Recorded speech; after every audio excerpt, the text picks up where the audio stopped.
हिरण्यवर्णां हरिणीं सुवर्णरजतस्रजां चन्द्रां हिरण्मयीं लक्ष्मीं जातवेदो म आवह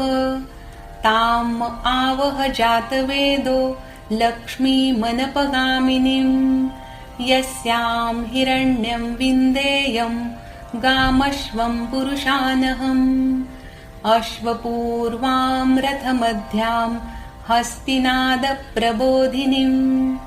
श्रियं देवीमुपभये श्रीर्मा देवी जुषताम्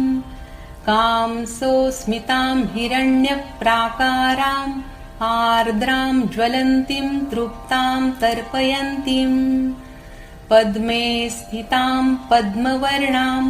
तामिहोपभये श्रियम् चन्द्रां प्रभासां यशसा ज्वलन्तीं श्रियं